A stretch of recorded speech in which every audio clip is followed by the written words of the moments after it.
Hello guys, welcome back to digital study. और आज की क्लास में करने वाले हैं air force group X and Y, चाहे आप नेवी एसएसआर डबल के एग्जाम को ले लो, उसमें जितनी भी इंग्लिश आती है। तो आपसे मैंने एक पिछले वीडियो में पूछा था कि कौन से चैप्टर पे फिर कौन से सब्जेक्ट को स्टार्ट करें, है ना। तो मोस्ट ऑफ द कमेंट्स आए एयरफोर्स ग्रुप वाई की जो मैथमेटिक्स की क्लासेज है, उसके बाद रीजनिंग की है, उसके बाद जो है इंग्लिश की है। तो देखो, मैथ की क्लासेस पहले मैं नोट्स तैयार कर ले रहा हूँ एक दो चैप्टर का, जो 1 से 2 दिन टाइम लगेगा।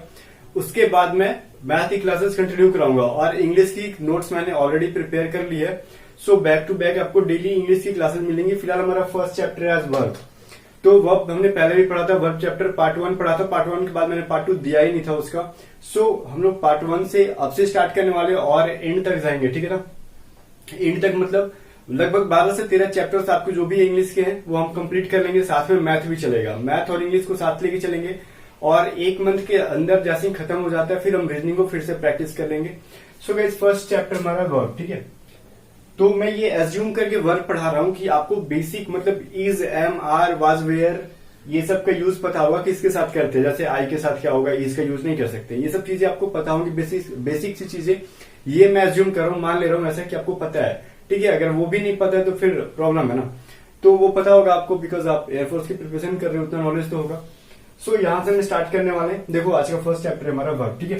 तो वर्ब को बेसिकली 2 पार्ट में बांटा जाता है। पहला कौन सा, हम लोग सुनते हैं हेल्पिंग वर्ब के नाम से, ठीक है।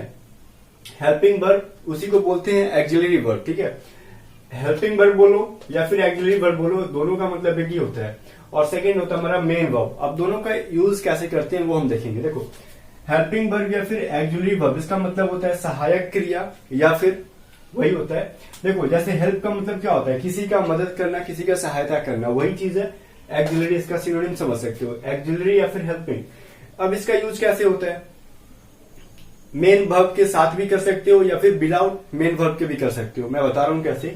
अभी देखो, एक होता है मेन वर्ब। जैसे मेन वर्ब होता है हमारा जिसका हम फॉर्म चेंज कर सकते हैं। जैसे पास्ट में कुछ और हो जाता है, पास्ट पार्टिसिपल में कुछ और हो जाता है, प्रेजेंट टेंस में V1, V2, V3, V4 ऐसे बना देते हैं, V5 इवेंट बना देते हैं हम लोग मेन वर्ब का। लेकिन जब भी हम एक्सिलरी वर्ब, हेल्पिंग वर्ब बोलेंगे तो इसका हम क्या करेंगे भाई, V1, V2, V3 या V4, V5 नहीं बनाते हैं। तो ये सब चीजें थ्योरेटिकल है, तो आपको मैं बताते जाऊंगा। आपको पढ़ते जाना है, नोट्स बाई लिखते जाना है कॉपी पे। और हाँ, एक चीज देख रहा हूँ, जितने कैंडिडेट्स नोट्स बनाएंगे, मेरा ईमेल जो है डिस्क्रिप्शन बॉक्स में है। ईमेल आप लोग मुझे करते रहना डेली, मुझे पता चलते रहेगा कितने लोग नोट्स बना रहे हैं। फोटो खींचना है नोट्स का और मुझे ईमेल पे सेंड करना, ओके। मेन वर्ब क्या बोलते हैं, पहले मेन वर्ब की तरफ आओ। जैसे हमारा हो गया गो, जाना, ठीक है। गो हमारा क्या है, मेन वर्ब है। तो इसको हम V2, V3 बना सकते हैं, वेंट, गॉन। अब इसी का V4 बना देंगे क्या, गोइंग। अब इसी का V5 बोलोगे, V5 क्या होता है, V5 होता है गोस, ES या फिर ES लगा के। तो ये हमारा है मेन वर्ब। अब लेकिन हम मेन वर्ब यहाँ पे पढ़ने वाले नहीं है, हम इसको पढ़ेंगे कहाँ पे, टेंस चैप्टर में जाके। अब बोलोगे वर्ब का चीज है और हम टेंस में पढ़ेंगे, तो हाँ, बिकॉज मेन वर्ब में है ही कुछ नहीं, बस ये पता चल करना है ना कि वर्ब कौन सा है। बाकी आप इंटरनेट की मदद से याद करना कि बहुत सारे वर्ब का V1, V2, V3, इसमें कुछ पढ़ने लायक नहीं है हमारे लायक। जब भी हम टेंस चैप्टर वर्ब के बाद स्टार्ट करेंगे तो उसमें आपको ये कंसेप्ट बिल्कुल भी क्लियर हो जाएगा इजिली। अब ये हमारा एक्सिलरी वर्ब या फिर हेल्पिंग वर्ब, तो इसमें क्या होता है, सहायक क्रिया। तो कभी कभार आपने सेंटेंस देखा होगा, क्या देखा होगा, देखो यहाँ पे मैं लिखता हूं, इसको पहले नोट कर लेना जो मैंने लिखा है, अगर आपको पता नहीं होगा तो। मैं बोल रहा हूं I am going to home, ठीक है। मैं बोल रहा हूं I am going to home, मैं जो है घर जा रहा हूं। तो ये क्या, प्रेजेंट कंटिन्यूअस में है ये सेंटेंस जो है हमारा। गोइंग यहाँ पे क्या हो गया, मेन वर्ब हो गया, ठीक है। गोइंग जो है मेन वर्ब। ये तो बेसिक से चीजें पता होगा, फिर भी मैं उनके लिए बता रहा हूं जिसको नहीं पता होगा। ये हमारा यहाँ पे जो एम है, ये हमारा है हेल्पिंग वर्ब, HB से लिखता हूं मैं इसको। देखो, ये किसकी मदद कर रहा है, ये गोइंग की मदद कर रहा है, मेन वर्ब की मदद करने आ रहा है एम, ठीक है ना। तो इसको हम लोग बोलते हैं एक्सिलरी या फिर हेल्पिंग वर्ब। समझ में आया। अब लेकिन आगे जाके मिलता है हमें कि हम इस हेल्पिंग वर्ब को भी 2 पार्ट में बांटते हैं। कौन कौन सा भाई, फर्स्ट हमारा है मॉडल के रूप में बांट देते हैं, सेकेंड हमारा है प्राइमरी हेल्पिंग वर्ब के रूप में, ठीक है। जब भी मॉडल के रूप में अगर यूज करेंगे तो मॉडल के रूप में कैसे यूज करते हैं, आपने पूछा कहा होगा कि मैं इस काम को कर सकता हूं या फिर मैं क्या रूम के अंदर आऊं, ठीक है। तो मॉडल मेनली हमारे होते हैं can, could, may, might, shall, will, should, would, must, ought to, used to, need, dare, ठीक है। तो ये हमारा क्या है भाई, मॉडल है। टोटल मिला के 13 होते हैं, लेकिन मेनली हमारा जो है इन तीनों को छोड़ दें, यूज टू, नीड, डेयर, तो हमारा मेनली जो है 10 मॉडल वर्ब होता है। सिर्फ प्योर की बात करें तो प्योर 10 मॉडल वर्ब होते हैं, लेकिन ये 3 के 3 जो है ना, ये कभी कभार मॉडल वर्ब के रूप में आ जाते हैं और कभी कभार क्या होता है, मेन वर्ब के रूप में आ जाते हैं। ठीक है, तो इसके बारे में भी हम पढ़ेंगे आगे जाके, टेंशन मत लो। तो ये चीज नोट कर लेना कि मॉडल वर्ब कौन कौन से हमारे, इन सब के बारे में पढ़ेंगे, कुछ को छोड़ के। जैसे हम शैल, विल के बारे में नहीं पढ़ने वाले, ये चीज टेंस में पढ़ने वाले हैं, इनका यूज कैसे होता है। इसके अलावा आउट टू कभी एग्जाम में पूछता ही नहीं है, तो फिर झूठ मूठ का पढ़ के क्या होगा। अभी देखो प्राइमरी हेल्पिंग वर्ब क्या होता है, तो आपको पता होगा प्राइमरी हेल्पिंग वर्ब जो ये हमारा इज, एम, आर, ठीक है, was, were, do, did, have, has, had. अब देखो इन सबको क्या करते हैं हम, V1, V2, V3, V4, V5 में नहीं चेंज कर सकते किसी भी हेल्पिंग वर्ब को। अब मैं बोलूं कि मैं कैन का बताओ V3 क्या होता है, तो कुछ लोग बोलेंगे कैन को तो हम कुड में चेंज कर सकते हैं। तो कुड तो ऑलरेडी एक क्या है, हमारा मॉडल वर्ब है, ये चेंज थोड़ी किया गया है, ये तो बस कुड, कैन का पास्ट में हम कुड लिख देते हैं। ठीक है, तो ये हम नहीं बोलेंगे इसका ये V2, V3, ऐसा कुछ नहीं है। भले पास्ट में हम कैन को यूज ना करके कुड को करते हैं, बट ये इसका V1, V2, V3 नहीं है, वर्ब का कोई फॉर्म नहीं है। ठीक है, ऑलरेडी ये क्या है, मॉडल है हमारा, कुड भी है, शुड भी है, वुड भी है, विल का, ठीक है, पास्ट। और इन सब का यूज हम कभी कभार प्रेजेंट में कैसे करते हैं, वुड का यूज प्रेजेंट में कैसे करना है हमें, शुड का यूज प्रेजेंट टेंस में कैसे करना है, ये भी हम देखेंगे। ऐसा नहीं कि सिर्फ हम पास्टिंग में यूज करेंगे, प्रेजेंट में भी करेंगे और आज ही की क्लास में देखेंगे। ठीक है, अब is, am, are, was, were, do, did, have, has का यूज हम लोग नहीं भी जानते हैं, तो यहाँ पे नहीं जानेंगे। अगर आप नहीं जानते हो तो टेंस में ये सभी चीजें हमारी क्लियर होगी। तो आज के क्लास में हम बेसिकली पढ़ने वाले हैं मॉडल वर्ब। तो मॉडल वर्ब पढ़ने के बाद जो इसका पार्ट 2 आने वाला है, उसमें सिर्फ और सिर्फ रूल पढ़ेंगे जो कि कॉमन एरर कैसे पूछे जाते हैं वर्ब के बेस पे। ठीक है, वर्ब वाले चैप्टर से कॉमन एरर के क्वेश्चन एग्जाम में फिल इन द ब्लैंक्स कैसे पूछे जाते हैं, ये पार्ट 2 में पढ़ेंगे। और जब तक आप इस वीडियो को देख रहे होगे तब तक पार्ट 2 रिकॉर्ड हो चुका होगा। ठीक है, तो ये डाउट में मत रहना कि पार्ट 2 नहीं आएगा, पार्ट 2 श्योर आएगा। ओके, अभी देखो हम उसको क्लियर करते हैं और एक एक चीज को स्टेप बाय स्टेप पढ़ते हैं। अब देखो क्या हमारा, हमने बेसिक चीज पढ़ लिया ना कि मॉडल क्या होता है, हेल्पिंग वर्ब क्या होता है, मेन वर्ब क्या होता है, वो सब चीजें जान लिया। लेकिन उनका यूज मॉडल का किस तरीके से होता है वो अब जानेंगे। और देखो और क्या अभी जानेंगे इसके आगे। सबसे पहले देखेंगे कैन का यूज। ठीक है, एग्जाम में कभी कभार आता है, कभी कभार नहीं, अक्सर पूछा जाता है फिल इन द ब्लैंक्स में या फिर कॉमन एरर में। कैन का यूज है, यहाँ पे कुड का यूज है, इसके आगे में माइट, मस्ट, ये सभी का यूज आगे देखेंगे। रूल पहला क्या, प्रेजेंट में जब भी, प्रेजेंट टेंस में जब हम बात करेंगे तो कैन का यूज करेंगे, पास्ट में तो कभी कैन का यूज करेंगे नहीं, इतना श्योर हो जाओ। जब भी प्रेजेंट में पावर को दिखाना हो, एबिलिटी को दिखाना हो, कैपेसिटी को दिखाना हो, मतलब पावर मतलब शक्ति के बारे में बताना हो, एबिलिटी योग्यता के बारे में दिखाना हो, कैपेसिटी किसी में कितनी क्षमता है वो दिखाना हो, तो हम कैन का यूज करते हैं। जैसे देखो हमारा एग्जांपल है, I can lift the bike. ठीक है, या फिर लिफ्ट दिस बाइक बोल दो। ठीक है, कि मैं, लिफ्ट मतलब उठाना, मैं जो हूं क्या कर सकता हूं, इस बाइक को उठा सकता हूं। ये क्या हमारा पावर समझ लो या फिर कैपेसिटी समझ लो, ये मेरा शक्ति है या मेरा क्षमता है कि मैं इस बाइक को उठा सकता हूं। ठीक है, तो ये क्या हो रहा है, प्रेजेंट की बात कर रहा ना, थोड़ी बोल रहा मैं पहले उठा सकता था, नहीं ना, प्रेजेंट के बारे में बात करेंगे। जब भी हम कैपेसिटी, एबिलिटी की बात करेंगे तो वहां पे बोलता हूँ कैन का यूज करते हैं। बहुत ही बेसिक सा चीज था, सबको पता होगा। अब आगे देखो, जब भी परमिशन देने के लिए, मैंने परमिशन लेने के लिए नहीं पूछा, मांगने के लिए नहीं, किसी को हम अलाउ कर देते हैं कोई चीज, तो क्या होता है, हम कैन का यूज करते हैं। अब कुछ कहीं एग्जाम्स में आपको मे का यूज या फिर बुक में लिखा जाता है। जैसे मैं पूछता हूँ, कुछ स्टूडेंट आगे पूछेंगे मे आई कम इन सर, तो मैं वहां पे दो चीज बोल सकता हूँ, यस यू कैन, आप अंदर आ सकते हो, या फिर यस यू मे, आप अंदर आ सकते हो। दोनों का मतलब एक ही हुआ, अंदर आ सकते हो। ठीक है, बस मे जो है पोलाइट को शो करते हैं और कैन पोलाइट को नहीं शो करता है। ओके, तो ये चीज समझना, जब भी परमिशन देने के लिए होगा, जैसे यहाँ पे you can take my pen, दोस्तों कोई दोस्त आगे फ्रेंड बोला कि क्या मैं तुम्हारी पेन ले लूं, क्या बोलते हो आप, yes you can take my pen, yes तुम मेरे जो पेन को ले सकते हो, कोई प्रॉब्लम नहीं है मुझे उससे। तो आपने यहाँ पे परमिशन दे दिया, तो वैसे कंडीशन में भी प्रेजेंट के लिए कैन का यूज करते हैं। कुड का यूज कहां पे करेंगे, तो देखो जो हमने ये चीज पढ़ा कैन के लिए कि पावर, एबिलिटी, कैपेसिटी को हम प्रेजेंट में बताते हैं, तो वो काम पास्ट में भी होगा, जाहिर सी बात है। जैसे मैं अभी इस बाइक को ले सकता हूँ, कुछ लोग बोलेंगे कि मैं पास्ट 2-4 साल पहले के बारे में बताने लग सकते हैं कि मैं उस टाइम ये कर सकता था, वो कर सकता था, तो उसके लिए हम कुड का यूज कर देते हैं, आगे देखेंगे। इसके अलावा कैन के पास्ट फॉर्म में भी हम कुड का यूज करते हैं, जो कि अभी नहीं, डिटेल में हम इसको टेंस में पढ़ेंगे कि कैन का पास्ट फॉर्म कुड के रूप में कैसे यूज करना है। ये हमारा पास्ट की बातों को जब हम क्या करेंगे, पावर, एबिलिटी, कैपेसिटी के लिए बताएंगे। जस्ट मैंने जो बोला बातें, वो एग्जाम्पल है उसका, I could lift the bike. ठीक है, कि जो है ये पहला सेंटेंस बोलता था आई कैन लिफ्ट दिस बाइक। ठीक है, मैं इस बाइक को उठा सकता हूं, और ये बोल रहा है I could lift this bike, मैं इस बाइक को उठा सका। ये जब भी हम पहले के बारे में, मान लो कोई एक्सीडेंटली आया 2-3 दिन के बाद आपके पास कोई फ्रेंड, वो पिछली की बातों को पूछते हैं, क्या तुमने उस दिन उस बाइक को उठा पाया था, क्या तुमने तुमसे उठा था?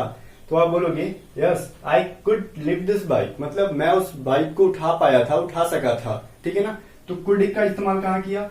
पास्ट की जो बीत चुकी है मेरी कैपेसिटी, एबिलिटी, पावर, उसके जगह पे हम यूज करेंगे। ओके, बस कैन कुड के बारे में इतना पढ़ो, ज्यादा पढ़ना नहीं है। और इन दोनों को मिला के एक जो है ना, आपका जैसे एग्जाम में आता है कि कैन के साथ, याद रखना इस नोट है, बहुत ही इंपॉर्टेंट है।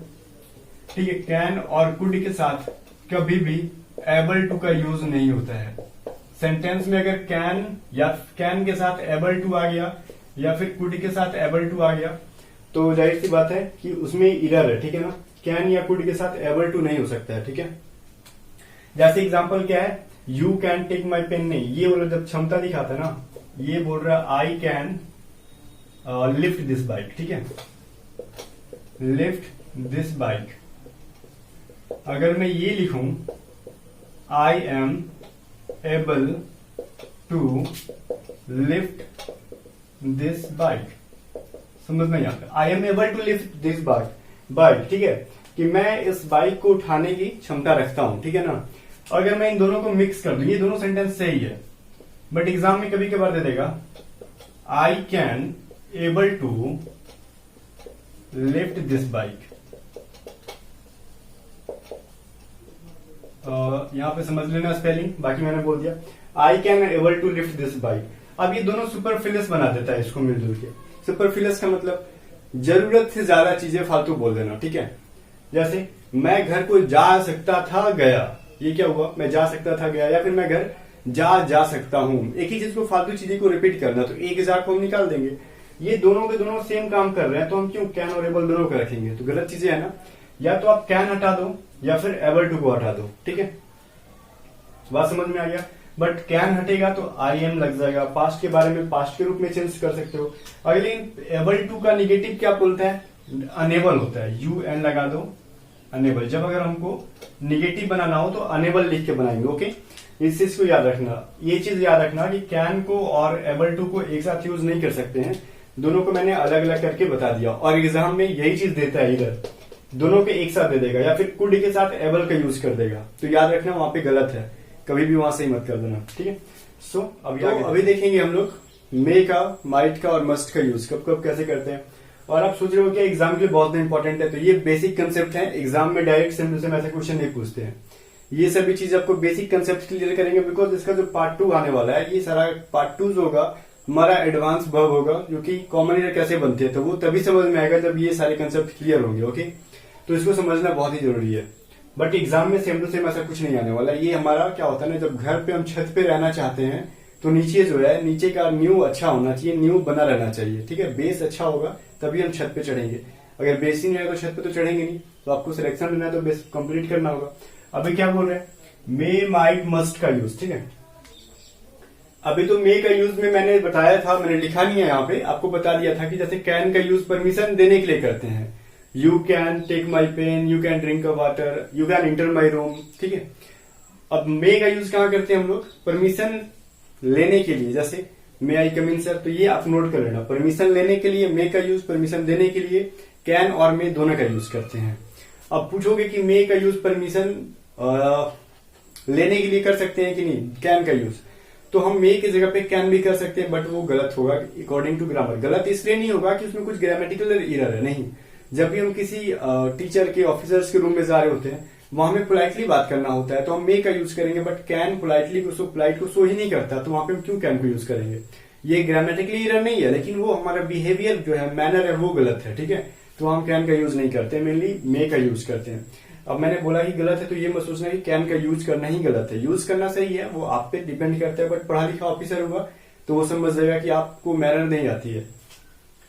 क्या बोल रहे हैं, रूल नंबर 1, ऑप्टेटिव सेंटेंस में मे का यूज करते हैं। ऑप्टेटिव मतलब इच्छा बोधक बोलते हो ना, मे यू लिव लॉन्ग, ठीक है, किसी को आप ब्लेस करते हो, वरदान देते हो या फिर आशीर्वाद देते हो, आप बड़े लोग आपको देते हैं मे यू लिव लॉन्ग, आप जो है ज्यादा दिन तक जियो, वैसे कंडीशन में मे का यूज करते हैं।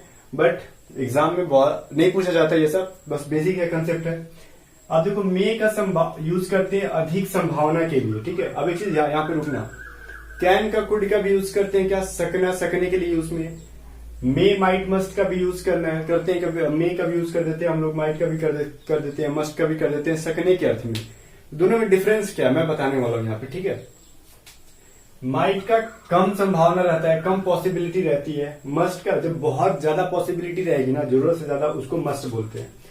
अब एग्जांपल देखो, इट मे रेन टुडे, ठीक है, आज जो है बारिश हो सकती है, संभावना है, ज्यादा है एक तरीके से कि आज बारिश होगी। हमने आसमान में क्लाउड देखा, बादल देखा, बोल दिया इट मे रेन टुडे, आज बारिश होगी। अब सेकेंड हो आया, क्या बोल रहे हैं, इट माइट रेन टुडे। कभी कभार जो है ना लोग बोलते हैं अगर बहुत ज्यादा इन्वायरमेंट हमारे गर्म है तो उस दिन बारिश होने की संभावना होती है, ठीक है। तो वैसे ही लोग बोल देते हैं इट माइट रेन टुडे, आज गर्मी ज्यादा है तो बारिश हो सकती है। यहाँ पे मैंने लिखा नहीं है कि आज गर्मी ज्यादा है, बट मैंने एग्जाम्पल बताया। तो ये इंसान को कुछ पता होता है नहीं, बस ऐसी संभावना व्यक्त कर दे रहा है, ठीक है। ये क्या बोल रहे हैं तीसरा, इट मस्ट रेन टुडे। अब इसका मतलब इसने बहुत ही घनघोर बादल देख के आया बाहर से वो बंदा, तभी बोल रहा है इट मस्ट रेन टुडे, ठीक है। इसने आसमान में काले बादलों को देखकर आया तो बोलता है कि आज बारिश होगी ही होगी। अब इन तीनों में डिफरेंस क्या है और कैन का यूज क्यों नहीं कर सकते हैं। कैन क्या करता है, हमारा रियलिटी को शो करता है। ये तीनों क्या करते हैं, संभावना। इन तीनों के अंदर डाउट होता है, डाउट मतलब शंका, शक करना। ये बोल रहा है इट में रेन टुडे, बारिश होगी, इट मस्ट रेन टुडे, क्या बारिश होगी ही होगी। ये बहुत ना के बराबर इसमें मतलब शंका होता है, डाउट ना के बराबर, बट इन दोनों में डाउट होता है। बोल दिया कि बारिश होगी, अच्छा, बट हुई कि नहीं हुई, कोई मतलब कंफर्म नहीं है कि होगी कि नहीं होगी, उसके अंदर डाउट है अभी। बट कैन के अंदर डाउट नहीं होता है, वो मैं आगे बताऊंगा क्यों नहीं होता है। जैसे देखो, ही हैज BMW कार, ठीक है, बोलते हैं ना he has a BMW car, उसके पास एक BMW कार है। तो BMW तो कोई 20-25 हजार की चीज है, बहुत महंगी चीज है।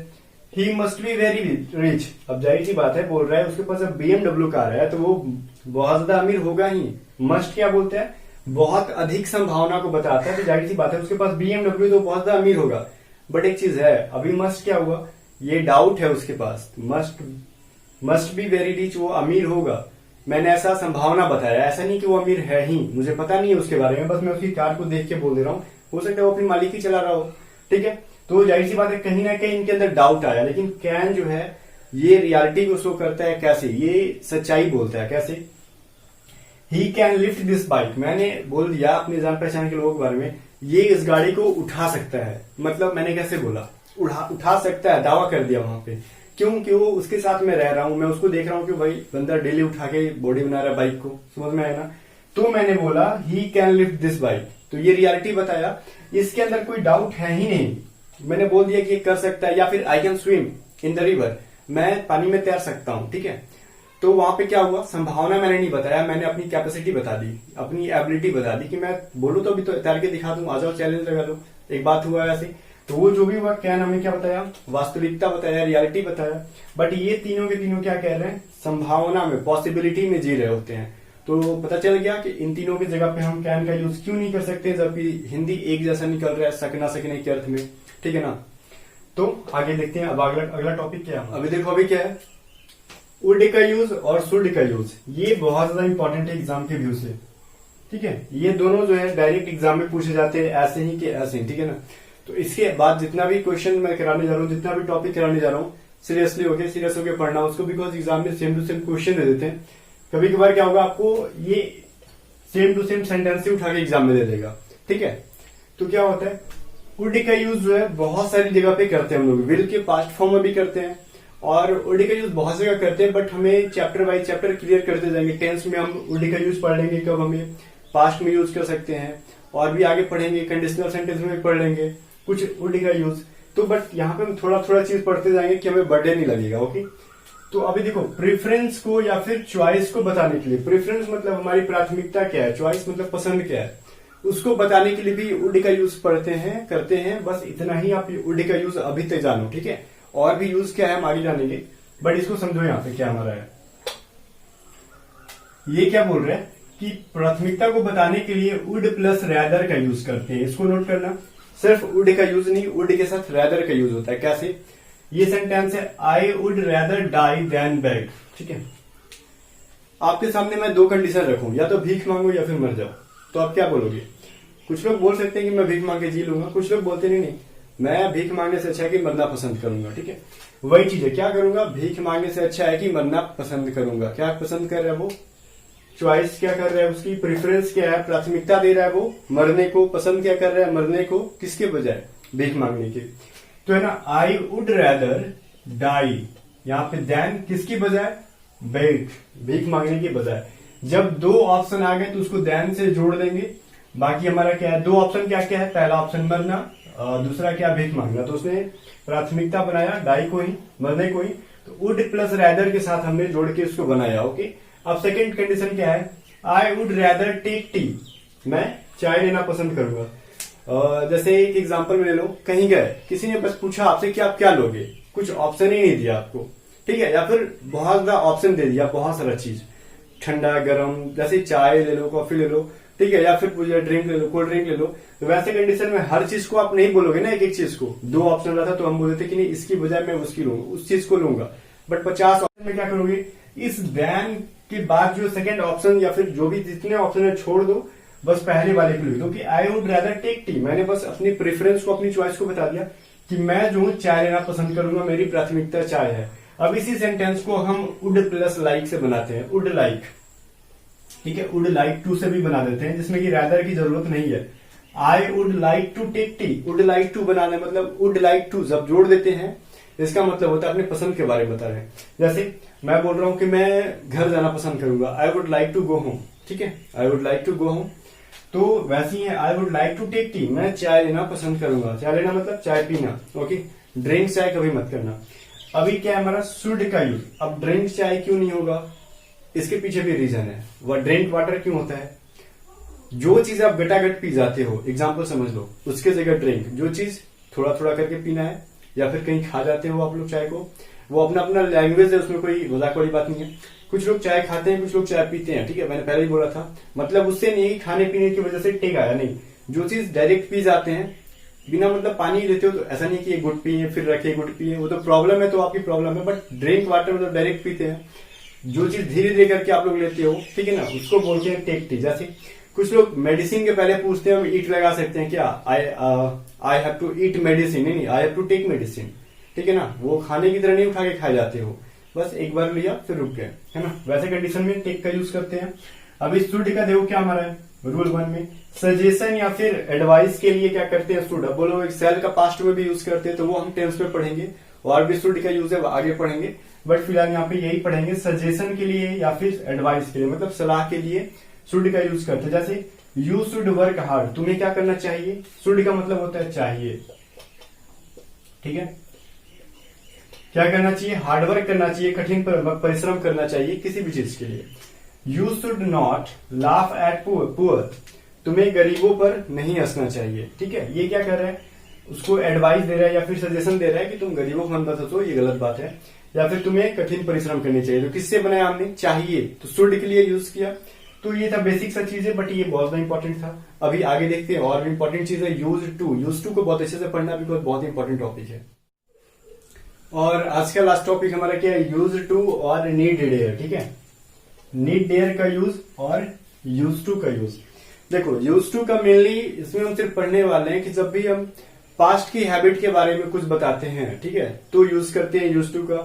समटाइम्स प्रेजेंट की भी हैबिट के बारे में बताने लगते हैं, तो हम प्रेजेंट इंडिफिनिट का यूज करते हैं मेनली, ठीक है। और यूज टू से भी बोलते हैं कि यूज टू से बताओ प्रेजेंट की हैबिट के बारे में, तो यूज टू से भी बना सकते हैं, ठीक है ना। तो एक चीज को ध्यान दो, जब हमें पास्ट की हैबिट या फिर रूटीन एक्शन को बताना होगा, जैसे मैं पास्ट में रोज क्या क्या किया करता था, ठीक है, उस चीज को बताना होगा, तो हमारा यूज टू क्या आया शुरुआत में? I use to study till 10 PM, मतलब कि मैं क्या किया करता था, 10 बजे तक पढ़ा करता था, ठीक है। I use to go temple daily, मतलब मैं डेली मंदिर जाया करता था, ठीक है, इन द मॉर्निंग या फिर अर्ली मॉर्निंग। तो यूज टू का यूज आप पास्ट के लिए कर सकते हो। आप इसको लिखते जाना, मैं जो बोल रहा हूँ उसमें भी अगर कुछ इंपॉर्टेंट लगता है तो आप लिख लेना कि यूज टू का यूज जो है पास्ट के मेनली हैबिट के बारे में बताते हैं। इसके पहले कोई भी हेल्पिंग वर्ब नहीं आया, देखो यूज टू के पहले नहीं आया, ठीक है ना, डायरेक्ट यूज टू आया। बट कभी कभार क्या होता है ना, पूछा जाता है कुछ इंटरव्यू में कि यूज टू का जो है, जैसे कि इंटरव्यू बोला जाता है ना कि समटाइम्स टीचर्स ने बताया था कि अगर कुछ पूछा जाए कि अगर आपकी इंग्लिश स्पोकन अच्छी है तो आप यूज टू की मदद से प्रेजेंट की हैबिट के बारे में बताओ कि आप डेली क्या किया करते हो। तो प्रेजेंट इंडिफिनिट में भी आप बोल सकते हो कि I go to temple in the morning daily, ठीक है, मैं डेली क्या करता हूँ, मंदिर जाता हूँ। तो एज ए प्रेजेंट इंडिफिनिट में बोलना थोड़ा सा भद्दा लगता है, ये इंग्लिश ग्रामर के लिए अच्छी है, बट इसको मेनली स्पोकन में यूज किया जाता है। I am used to studying till 10 PM। अब चीज यहाँ पे देखो, यूज टू के बाद V1 आया, यहाँ पे 2 प्लस स्टडी, और यहाँ पे देखो 2 प्लस बिफोर आया है। तो यूज टू के बाद जब भी कोई वर्ब आ जाएगा, जैसे क्या आया यूज टू के बाद एम, ये क्या हमारा हेल्पिंग वर्ब है, is, am, are, was, were, कुछ भी अगर इसके पहले वर्ब आ जाए, चाहे हेल्पिंग वर्ब हो चाहे मेन वर्ब हो, तो इसके बाद जो है टू के बाद क्या होना चाहिए, हमारा बिफोर होता है। इस चीज को याद रखना। बट ये जो है पता चलता है कि प्रेजेंट के बारे में बता रहा होगा या फिर पास्ट के बारे में बता रहा होगा, तो एम से हमें पता चला ये प्रेजेंट के बारे में बता रहा है, ठीक है। वाज कर देंगे तो पता चलता है कि हमारा पास्ट के बारे में बता रहा है। बट डायरेक्टली हम यूज कर सकते हैं I use to study till PM, ये हमारा पास्ट का रेगुलर एक्शन बोल लो या फिर हैबिट बोलो, इसके बारे में बताता है यूज टू से। ओके, अब नीड और डेयर के बारे में बताया मैं, ये समटाइम्स नीड और डेयर दोनों पे ये रूल लगता है, तो मैंने नीड के लिए लिख दिया सिर्फ, आप डेयर का समझ लेना, उसी से रिलेटेड है कि इसको हम हेल्पिंग वर्ब के लिए भी लिख सकते हैं और मॉडल की तरह भी लिख सकते हैं और मेन वर्ब की तरह भी लिखते हैं। कैसे? आई नीड यू, नीड का मतलब होता है जरूरत और डेयर का मतलब होता है दुस्साहस। आई नीड यू, मुझे तुम्हारी जरूरत है, तो ये हमारा नीड के अलावा कोई इसमें वर्ब आया नहीं है, तो ये हमारा मेन वर्ब है। ओके, ये क्या बोल रहा है, I need not go to school, मुझे स्कूल जाने की कोई जरूरत नहीं है। ओके ना, स्कूल जाने की कोई जरूरत नहीं है। तो इसमें क्या है, गो, ये हमारा गो के हमारा मेन वर्ब है, तो ये नीड क्या हुआ, हमारा हेल्पिंग वर्ब बोलो या फिर एक्सिलरी वर्ब बोलो, ये दोनों एक ही होता है। तो यहाँ क्या हेल्पिंग वर्ब का रोल प्ले किया, इसका यहाँ पे क्या किया, मेन वर्ब का किया, और सेम टू सेम यही काम डेयर भी करता है, ठीक है। तो एग्जाम्पल आप बना सकते हो और या फिर कमेंट सेक्शन में कर सकते हो, समझ में आया तो। अब इसके अलावा और क्या चीजें होती है, दो चीजें मैं आपको स्क्रीन पे दिखा रहा हूं, ठीक है, तो उसको कॉपी पे नोट कर लेना कि जो भी आपको भी स्क्रीन पे दिख रहा है, इसके बाद टू आता है और टू के साथ बिफोर आता है, जैसे एडिक्शन टू, ठीक है, एडिक्शन टू हो गया, ठीक है। इसके अलावा लुक फॉरवर्ड टू, जो भी आपको ऑप्शंस में दिख रहे हैं, ठीक है, ओइंग टू, इन सब के बाद क्या आता है, बिफोर आता है, ठीक है। आपको लिख लेना, जैसे कि हमने आई एम यूज टू बोला, मैंने बी प्लस यूज आ गया, यूज टू के बाद क्या होता है, बिफोर होता है। आपको शुरुआत में लिखा, बी का मतलब वर्ब हो गया, ठीक है, शुरुआत में लिखा था ना बी प्लस यूज टू, ठीक है, तो बी का मतलब वर्ब हो गया। तो ऐसे ही होता है, यूज टू के साथ कब आएगा, जब इसके पहले कोई वर्ब नहीं आएगा, तो टू के बाद V1, और इसके पहले कोई वर्ब आ गया तो इसके बाद V4, ठीक है। बाकी स्क्रीन पे दिख रहा होगा। अब देखो यहाँ पे वीडियो को रोक के इन सभी को लिख लो, इन सभी के बाद अगर टू के बाद क्या आता है, V4 आता है। अब देखो, अब जो स्क्रीन पे दिख रहा होगा आपको, वर्ब का कंफ्यूजिंग पेयर, अब ये क्या होता है, वर्ब का कंफ्यूजिंग पेयर, जो कि एक ही वर्ड का हिंदी दो निकलता है, जैसे हैंग का मतलब टांगना और एक का मतलब क्या होता है, फांसी पे चढ़ा देना। इन दोनों के V2 V3 अलग अलग होते हैं, जो कि स्क्रीन पे दिख रहे हैं, हिंदी भी लिखा हुआ है। आप वीडियो को रोक के दोनों फोटोज को कॉपी पे नोट कर लेना, इंपॉर्टेंट एग्जाम के लिए। ओके, मिलते हैं नेक्स्ट वीडियो के साथ पार्ट 2 के लिए। तब तक कमेंट करके बताओ कि कैसा लगा ये वीडियो, और हाँ, इस वीडियो को एटलीस्ट आप एक फ्रेंड के साथ शेयर करो, ज्यादा से ज्यादा एक शेयर करो कम से कम, ठीक है, ज्यादा फिर कम से कम, ताकि लोगों को पता चल पाए कि यहाँ पे क्लासेस जो है कंटिन्यू होने वाली है। एयरफोर्स XY ग्रुप, साथ में आपका SSR EE की भी तैयारी हो रही है, ठीक है। इसके लिए थोड़ी ग्रामर का रूल चेंज हो रहा है, वही चीज है। सो मिलते हैं नेक्स्ट वीडियो के साथ, तब तक के लिए गुड नाइट।